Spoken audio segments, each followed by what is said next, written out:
It's officially late July. The trade deadline is in just about a week. And does anybody want to be a National League wild card team? You are Locked On MLB. Your daily MLB podcast. Part of the Locked On Podcast Network. Your team every day.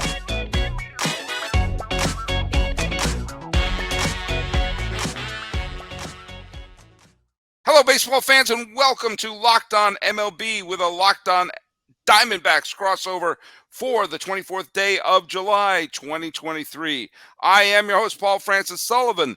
Please call me Sully. I'm an Emmy-nominated television producer who has been a baseball podcaster for over a decade now, and this is my fifth season here at the Locked On Podcast Network. And not just on this show, this whole week, I'm going to be doing guest spots for Locked On Rockies as well. Not as a guest, but as the host. So if you like your pal Sully and your earbuds, also subscribe to Locked On Rockies. We're having a lot of fun over there. But this is not a Locked On Rockies crossover. This is a Locked On Diamondbacks crossover. And right over there is my weekly partner, mystery guest. Sign in, please. Yeah, Millard Thomas here, checking in, host of the Locked On Diamondbacks podcast. You can follow me on Twitter, my personal account at CreatorThomas24. Follow the show account, Locked On Diamondbacks, both Twitter and Instagram. And please hit subscribe to both our YouTube channels, Locked On Diamondbacks and Locked On MLB on YouTube.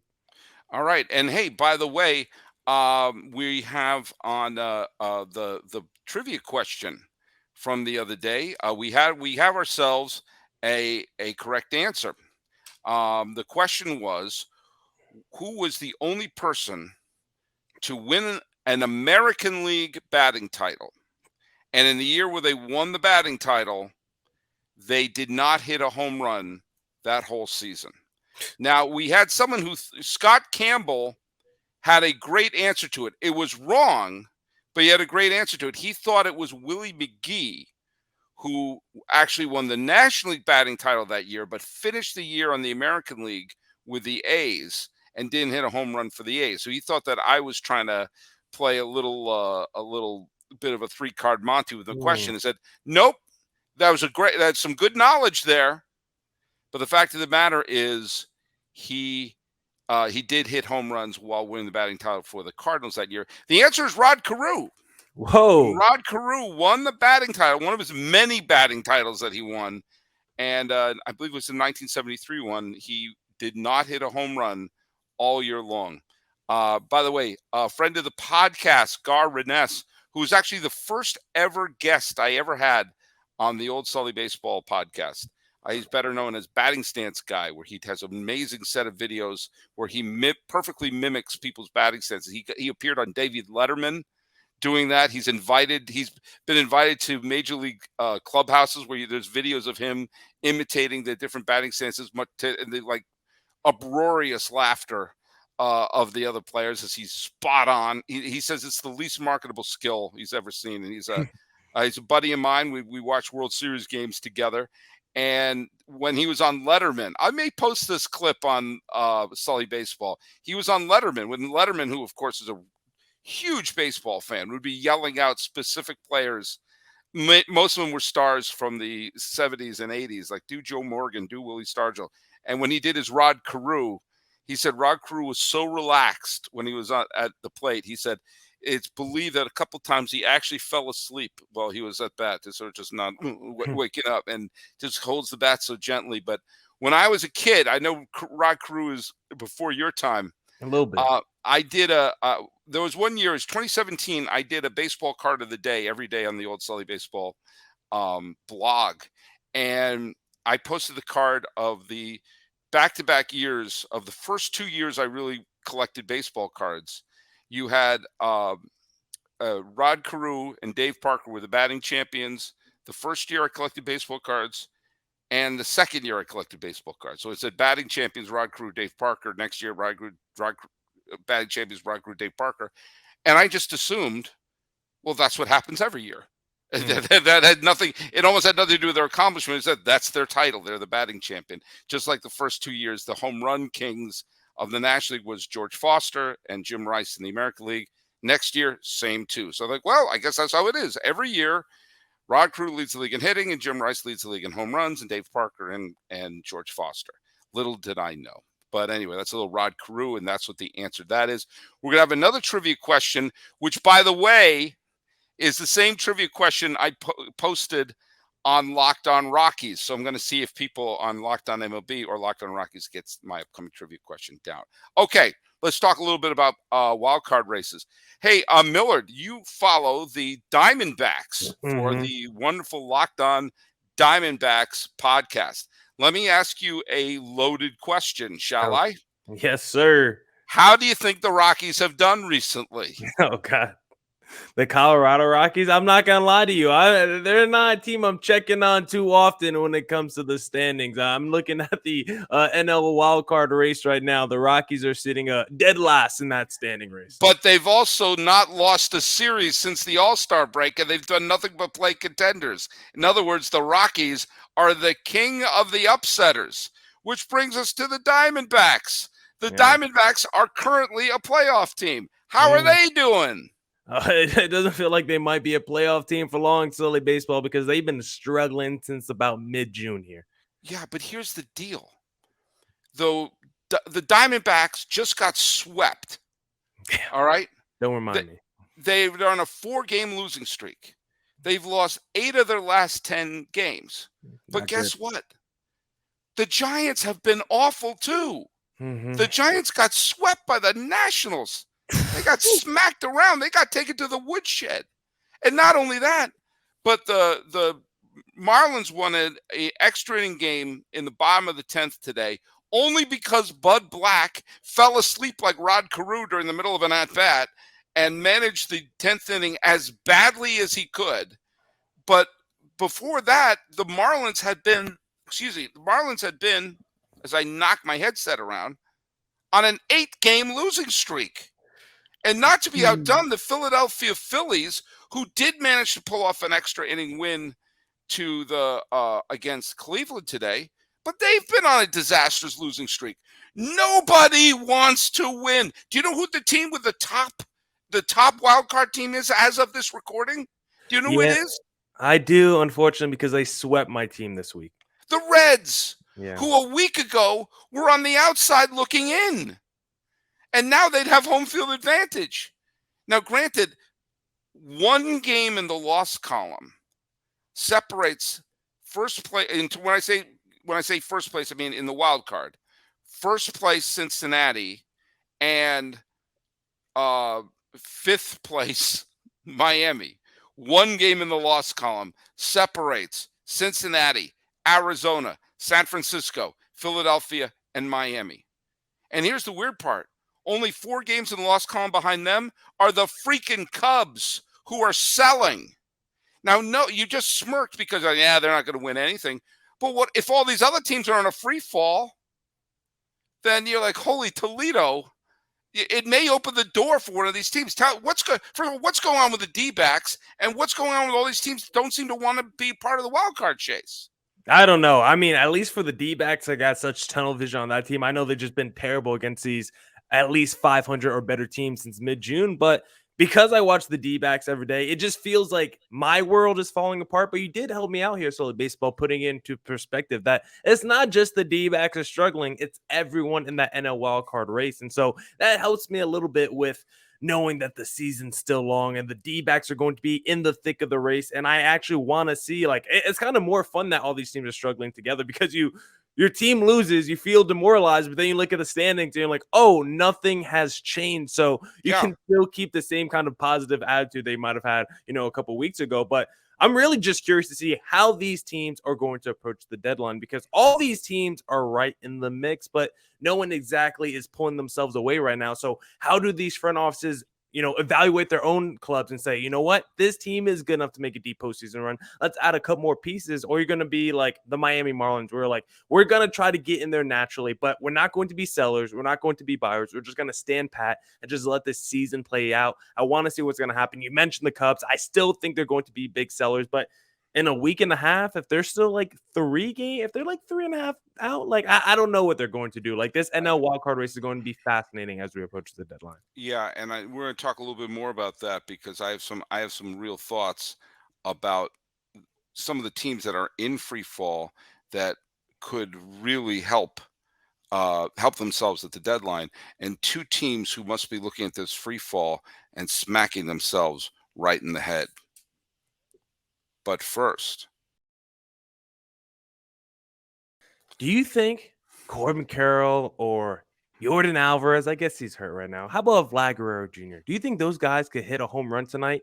Well, if you do, you should go to a sleeper because right now they're doing 100 times payouts. You can choose 2 or more players. You can select up to 8 guys. You can choose stat categories as well, like home runs, strikeouts, hit, and more. And if you get your picks right, you can win big. Sleeper is a fantasy sports plus real money gaming app focused on bringing people together through sports and gaming. Sleeper has become the fastest organically growing fantasy platform in the world with over 5 million active users. Sully Baseball, if you're looking at the YouTube video, has it up on his screen right now. Is great for daily fantasy baseball. And the reason why I love Sleeper personally is because when that football season rolls around, I do a dynasty league on the Sleeper app. It keeps track of all your players. Look at that. You can see Yoshida right now on the Sleeper app on Sully Baseball screen. Such an easy platform to use. I absolutely love it. So easy.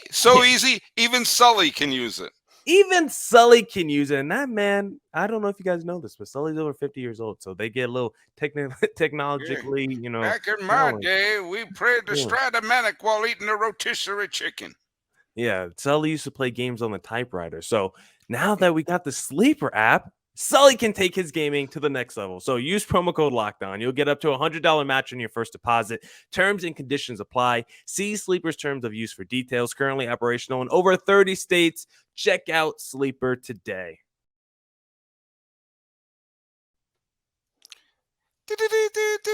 Ty Cobb will get 2 hits. Walter Johnson will strike out 5. That was how I started doing the fantasy baseball. Cy Young will get to 8 innings. Stop. Christy Mathewson will strike out 10. Stop. I can't even imagine doing fantasy baseball in the 90s and like having to mail each other like fantasy. That's one of the reasons why I didn't do it. Like so many people try to get me into fantasy, and it was just like I have to, go to the. Here we go. Oh boy, I got my picks here. I'm gonna take. I can't wait to get them in. Oh cripes.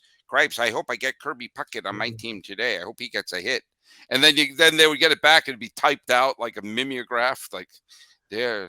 It would just be like one of those letters you got back from the War Department in during World War II. By the way, saw Oppenheimer. Oh, I'm waiting. It's so like hard to see. Like every seat is filled for like the next week. I'm trying to wait for like that 70 millimeter IMAX. Would you go to see it? I didn't see it 70 millimeter. I wanted to go see it this weekend. All the best jokes are in the trailer. I mean, if you're looking for it to be really funny, like all the funny parts are in the trailer. Okay. So. Just serious and gritty. Oh yeah, it does. Yeah,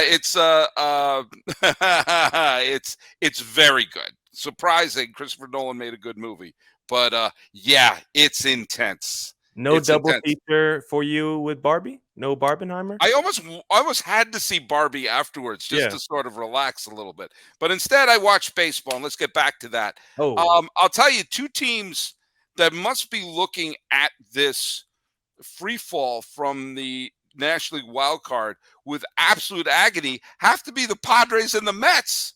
Mm-hmm. When you think about the star power that they put together, the fact that they're 2 of the 3 highest payrolls in baseball, if you had told them that there would be a bunch of upstart teams, that suddenly those carriages are turning into pumpkins right around the trade deadline, and like, look at a lot of people were picking the Mets and San Diego to win the division. I think I picked San Diego to win the division. I was duped. I know I picked it. I know I picked Atlanta to win the division, but I do believe I flipped a coin. I thought it was going to be that close. You're looking at these teams like San Francisco, your boys. You're looking at, Cincinnati, who went on a huge slump until recently. You're looking at the slump that, Philadelphia went on, that Miami went on. I mean, if all the Mets and the Padres had to do was be around 500 right around now, they would be in an absolute phenomenal position to add to the team and punch their cards and get into the playoffs and take their chances. I know both teams had visions of winning a pennant dancing in their head, but you don't put together a star-studded team like they had and think, oh cripes, I hope we're the visiting wild card team. But you take that now. But now they can't. They're not even. I mean, as of this, we full disclosure, we're recording this before the Mets Red Sox game. So you people listening in the future, you know what happened in that game. But even if the Mets win that game 20-0 and it's a perfect game, they'll still be sub 500. They'll still be 5 games under 500. Best case scenarios, they're going into this week 6.5 games out. I'm sorry. I don't care what free fall people are in front of you. It's tough to make up 6.5 games. It's tough, but if we think a team like the Chicago Cubs at 5.5 games is still in the race, then we gotta believe a team like the Padres with that quartet that they have in their lineup. Maybe the New York Mets, I feel a little bit more. I feel less optimistic about, just because their pitchers are just so old and they're starting to look like they might be hitting a little bit of the decline a little bit. But the Padres have real talent still in their prime. I think you can still convince yourself in the second half. They still have upside. There's still upward trajectory there with the Padres. I don't feel the same way about the New York Mets, but hey, if we check back in a day before the deadline and the Padres are like 3.5 back, I find it hard. A guy like AJ Preller, who's been super aggressive, doesn't try to make moves. Now, maybe that's selling off some pieces, because there's been some rumors that a guy like Blake Snell, who's an impending free agent, who's having a fantastic season, could be moved. Or a guy like Josh Hader, who's also an impending free agent, could be moved. Like, both of those teams are the perfect teams to go and pick off pieces if you're trying to make a deep postseason run. Like, you got your Verlanders and the Scherzers in the Mets rotation. You got pieces like the Blake Snell and the Padres rotation. But how do those teams, the Padres and Mets, feel about selling after spending all this money in the last couple off seasons, after being so aggressive? Do they just want to give up and have a fire sale at the deadline? I feel like a guy like Stephen Cohen doesn't want to do that in terms of dignity. So I'm very curious to see how all these teams are going to attack the deadline. I think it has to go. I think it has to go with this week. Like right now, the Padres are going to be playing this week. They're going to be playing Pittsburgh, and Pittsburgh has been in a tailspin. Awful. Now, what Padres and Mets have to go on, not win a series. They have to go on like a 6 or 7 game winning streak. Mm-hmm. They have to go on a roll. Now, the Pirates have been pretty bad. And if San Diego, who are throwing Snell in their next game, they don't play, they have an off day on Monday. If San Diego could start getting on a roll, then I don't think they'll do any selling. I only brought up the Cubs. I don't think the Cubs are a contender. They're a sub 500 team in late July. They should be thinking about selling. They should be thinking about opening up as much salary space and then start singing overtures to Shohei Ohtani over in the offseason. The Mets are the team that's in the real interesting spot, because they're about to play the Yankees. Now, the Yankees just finished sweeping Kansas City, and the first game was super tight.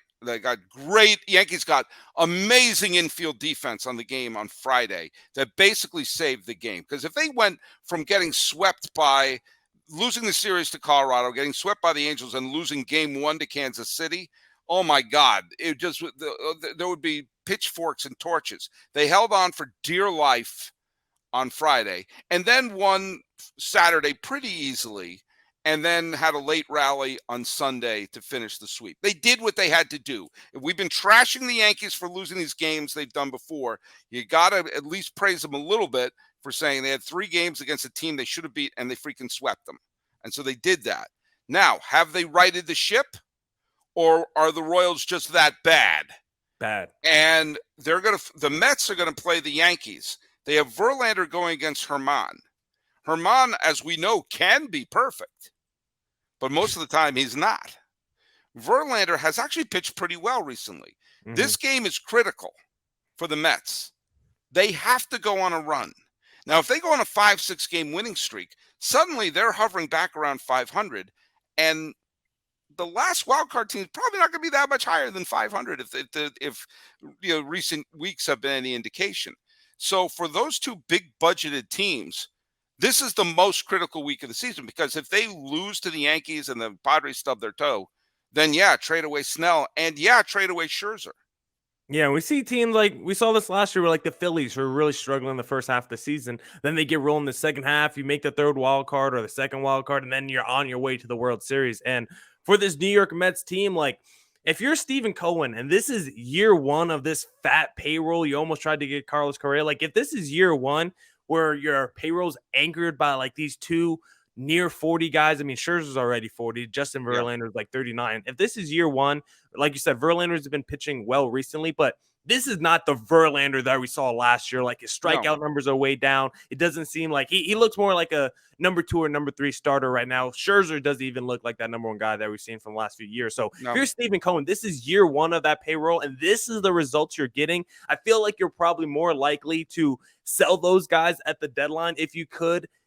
Maybe just eat a little bit of salary and get a couple pieces back. But like you said, the NL wildcard race, like those teams ahead of the Mets and Padres, they are struggling right now. Like you talked about, you need a 6 or 7 game winning streak from the Padres. Like that's realistic when you think about your team like the Miami Marlins, who just went on an 8 game losing streak. So if a team like the Marlins or the D-backs, who we felt so good about for the first half of the season, I thought my D-backs are rolling. I thought they're going to win the division. Now they've come crashing back to earth. And a team like the Padres, when you got the Machados of the world struggling, you got the Bogarts of the world struggling, the Darvishes, you have so many stars on your team that you could say, you know what, a good second half from them, and maybe we could still make some noise. Maybe we could get to like 86, 87 wins and make the postseason. And once you get there, anything can happen. But these next 2 weeks are just absolutely critical. I mean, we're not going to go into the American League right now as well, because a team like the Angels. But these next 2 weeks are just such a big flashpoint for so many teams. Are they going to be sellers at the deadline, or teams are going to stand pat, or are they going to be buyers?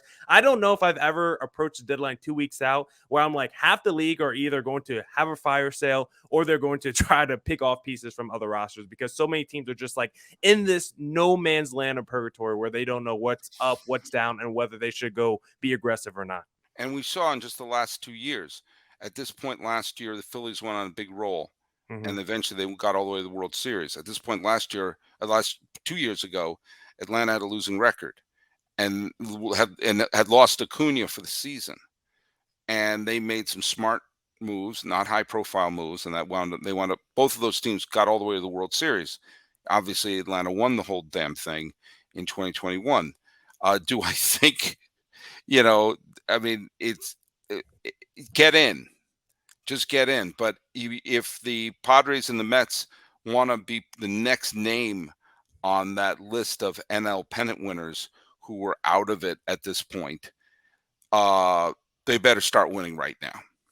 Yeah, and with the Mets, I just don't feel good about their future. Like if they sell off a Scherzer and Verlander, I just don't know where they go from there. At least with the Padres, I still feel like they got this core in place. If they get, I don't even know what words you're saying. I might need to. Okay, there you go. I mean, I'm sure Stephen Cohen would be ready to just give him a blank check and say whatever you want. You'd be salivating in that free agent meeting with Shohei Ohtani. So if the New York Mets can save some money by selling off a Verlander or Scherzer, and then you bring Ohtani, sure, then their future, changes in my eyes. But I think at least for a San Diego Padres team right now, if you do sell off the Snells and the haters of the world, I still feel great with that lineup. I still feel like you'll still have a pretty strong rotation and a core pieces there. For the New York Mets, I don't know how I feel about that team moving forward if they start being sellers at the deadline.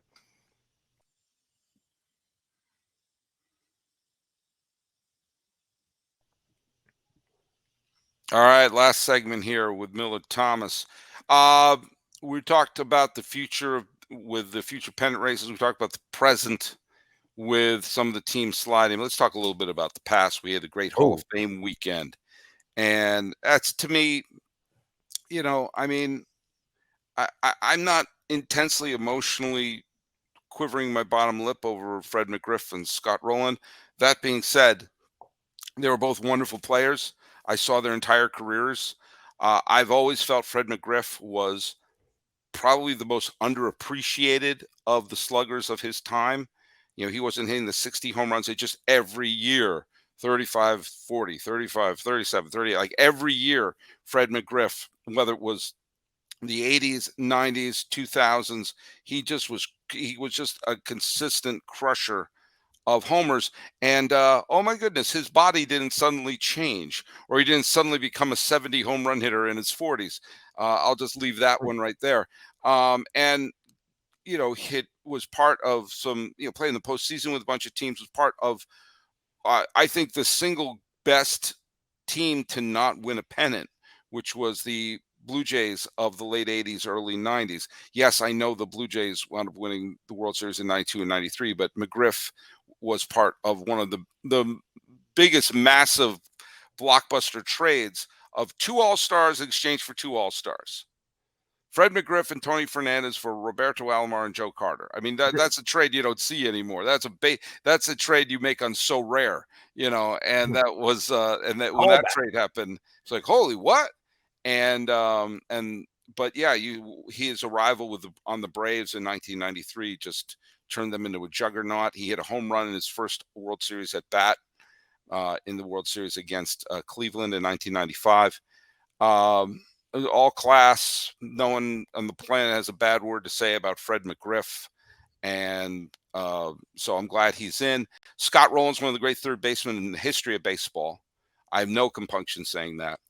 Had a super long career, World Series champion, playoff hero, almost hit one of the greatest home runs in the history of the Cincinnati Reds, where he hit a long drive to left field that if it stayed fair, the Reds would have won the division series against. It would have been a series clinching home run that hooked foul, and the Reds wound up losing the series to the Giants, and the Giants wound up winning the World Series that year.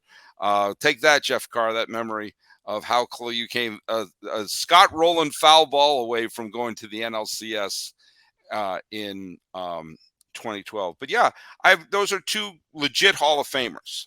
Okay, and I like that they're both in. I would have voted for both of them. Okay, that's kind of my question about the legitness of this Hall of Fame, because I always wonder when a guy's like on a ballot for like 5, 6, 7 years and then they finally make it. Does that really validate their career of being a Hall of Famer, or does it need to be a little bit more strict? Because I do see some people have some complaints about the Scott Rolen, where it's like, maybe he was a great player, but was he that Hall of Fame player? Did you fear a Scott Rolen? I did. I understand what you're saying, and I understand. I think that this is magnified because some of the superstars who have been on the ballot have been left off, and he's been put on. I think the fact that the Bonzes and the Clemenses and the A-Rods and the Manny Ramirez's and the Rafael Palmeiros of the world who have the stats and the legitimacy and the superstarness of baseball are left out, and Scott Rolen is left in. And Scott Rolen didn't capture the imagination of the baseball going public the way. I think he is part of a backlash for people who say, "What? A-Rod's not in and Rolen is." Bonds is, I mean, it's sad to me because I do think Rolen's a legit Hall of Famer. I just think that when people start comparing to some of the people who've been left off, I think that's where this backlash may have come about. And I'm so, in a way, I'm so mad that Harold Baines got into the Hall of Fame for this reason, because people will now talk about his career as if he was a bad player. He wasn't. He obviously had a wonderful career. Mm-hmm. He played for 20 some odd years. He got 2,800 some odd hits, was an all-star many times over. He was a terrific second banana on many teams. A professional player, professional hitter. No one has a bad thing in the world to say about him. But when he got in, he got like 5% of the vote from the writers. And Tony La Russa was sitting on the committee, and he was Baines's manager. And so he got the groundswell of that committee to put him in because he's a hell of a nice guy. And so now people talk about Baines and to a lesser degree Rolen as if they didn't have, Rolen, I think, has a Hall of Fame worthy career. I don't think Baines did. And I'm not mad that he's in. I'm mad that him being in he's now going to be, people will bring him up and also bring up Bonds in the same breath. That's the thing that's annoying. Yeah. The politics of the Hall of Fame voting has always bothered me when it comes to people putting their own personal biases and injecting their own personal feelings into the voting. Just tell me if you think that guy's a Hall of Fame player or not. And one guy that was comparing Scott Rolen to, who I was comparing him to a dude who just had his final year on the ballot this past season, who didn't make it. He had 10 years on the ballot and got knocked off, but he was a former MVP. And just comparing their stats side to side, I thought it was really close. But I was surprised this guy got cut from the ballot while Rolen made it. Jeff Kent. I'm not saying I'm a big Jeff Kent supporter or anything like that, but just if you put the two guys side by side, statistically, they're damn near the same. And then Jeff Kent's got that little MVP. I don't know too much about his own career, but I'm just like, why is a guy like Scott Rolen? Is it that much of a difference between Scott Rolen and the next guy, even though statistically they look the same? I was never the biggest Jeff Kent guy in the world. I think he benefited from bonds. I think his career exploded when he was protected. They had to throw him a strike because they just walked Bonds. But there's also, I think everyone hated Jeff Kent. And I wonder how, and no one hated Scott Rolen. I do think that comes into play. I think that comes into play big time. I remember someone was accusing Jeff Kent of treating players of color in a nasty way. And someone pointed out, like, no, he was an a-hole to everybody. He did not care your race, color, or creed. He just was a jerk to the entire planet Earth. And I don't recall a single person ever say anything nice about Jeff Kent as a human being. And I wonder how much of that bowls over. And I have said that the sanctimonious attitude about performance-enhancing drugs and Hall of Famers. And I'm not going to, and by the way, I'm not going to get into the Pete Rose thing because I did a whole episode on that. He doesn't want to be in the Hall of Fame. So quit asking if he's going to be in. He's answered your question. He doesn't want to be in. He wants to make money out of not being a Hall of Famer. But that's a previous episode. Go check that out. I'll probably make a video short of that so you can just share that with your loved ones over the breakfast nook. But for the ones who are PED users, that they are like the Bonds, Clemens, and of course Clemens has a whole new set of baggage he has to deal with off-field, accusations and everything like that. I'm putting that aside. Bonds, Clemens, Alex Rodriguez, Manny Ramirez, Rafael Palmeiro, all of them have the numbers to be in. We know Pudge Rodriguez was part of the Mitchell report. We know David Ortiz had a positive test. Jeff Bagwell is the most obvious user in the history of anything. But everyone liked them. Everyone liked Big Papi. Everyone liked Pudge Rodriguez. Everyone liked what was the last one? Jeff Bagwell. They were nice, cute, cuddly guys. But people didn't like A-Rod. People didn't like Clemens. People didn't like Bonds. People didn't like Palmeiro after he did the whole finger wagging thing. People thought McGuire was full of you-know-what. Sammy Sosa should be in the Hall of Fame. Mark McGuire and Sammy Sosa saved freaking baseball. Yes. They belong in the Hall of Fame. Barry Bonds belongs. They should build a tower for Barry Bonds. If you want to say, and do you know what? If you're going to be sanctimonious about it, do you know what? Put on this plaque, only put the information up until 1997. Because guess what? You could say the first person in baseball history to get 400 home runs and 400 stolen bases, multiple MVP winner. How about that? But it's the sanctimoniousness about it, which brings up some of the ones coming up in the upcoming ballot. Oh, wait, real quick. A-Rod's still on the ballot. He should be in. He's the greatest third baseman in the history of the Yankees. And when people say, was Derek Jeter the greatest shortstop of all time? He wasn't the best shortstop on his own infield. What were you going to say? I was just going to say, because you're hosting Locked on Rockies this week, I was just going to say, just for next year, because the guy who came in second to Scott Rolen for the most votes this year was Todd Helton. Oh, Helton, yeah. Yeah, I think he's probably a lock to get that little bump. Yeah. And by the way, on Tuesday's show at Locked on Rockies, I talk about Todd Helton's candidacy and the fact that, the first Rocky to get into the Hall of Fame, even anyone who played the game, was Larry Walker. And I'm glad it was Larry Walker and not like Dale Murphy, who played a handful of games at the end of his career with the Rocks, but was a Brave. I would love to see friend of the podcast, Dale Murphy, on there. But anyway. But Todd Helton is definitely going to get in the Hall of Fame, and he should be. Yeah. He had a Hall of Fame career. And just real quick, my feeling, I've talked about it a bunch on the podcast. Whenever the Hall of Fame season rolls around, they got to drudge up the same arguments about why you're pro or against the steroid users. Mine is always just a real simple philosophy. I'm pro with any steroid user up until 2004, up until the Mitchell report, because basically there was no testing. Baseball didn't care. After 04, I do care if you did steroids, because at that point, baseball did crack down. We did have this kind of black cloud over anyone who did steroids. And after that point, when we're actually policing it, when we actually have rules in place, if after 06 you did get caught with steroids, then I'm like, okay, I do look at you kind of shady. So if like Nelson Cruz gets on the ballot, then I might be like, you know what, you did do steroids in the prime of his career. That might knock him down for me. All right, well, let me ask you this then. And I understand that, I respect that. But like Alex Rodriguez was a Hall of Famer before the crackdown started. Manny Ramirez was. Yeah. Rafael Palmeiro was. Gary Sheffield was. Gary Sheffield had a great career. Had a phenomenal career for years. And it wasn't all just because he was injecting horse serum into his buttocks. You know? I mean... But when it comes to like the Mannies and the A-Rods, I think it's the multiple allegations and the failed testings and the biogenesis scandal. If it was a one-time thing, David Ortiz, and I'm the biggest Big Papi fan you'll ever meet. But for God's sake, same with Pudge Rodriguez. But all David Ortiz has is the Mitchell report, which baseball has thrown out. We have other instances post Mitchell report, Manny's and the A-Rod. That's why I'm like, it's a little bit different. If you're Manny and you fail like 3 times in your Major League career, that feels a little different to me than one time on a test where Major League Baseball themselves don't even give it any credence. Do you put Manny in? I love Manny. Personally, I mean, I grew up as a Red Sox fan. So Manny being Manny, I'm putting him in. But you put A-Rod in.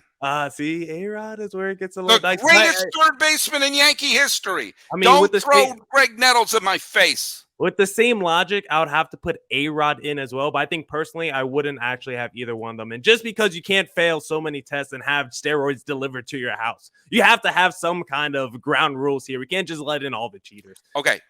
Post-Mitchell report. What about these 3? Uh-oh. Well, okay. These 5. Okay. We got 5 names. Clemens. Yes? You want me to say yes or no? Yes or no? I got Clemens in there. Okay. Me too. Bonds. I'm pro. Bonds. Okay. Palmeiro, I would have to check the numbers. 3,000 hits, 500 home runs. Well, then, yeah. If he did his work pre-04 Mitchell report, all those guys put up their Hall of Fame numbers pre-Mitchell report, I'm pro any of those guys if they got the Hall of Fame numbers. Mark McGriff. Yes, get the juiced up heads in there from the 80s, because that's where I'm like, baseball, like you said, baseball needed those guys. They changed the game. Baseball turned their back.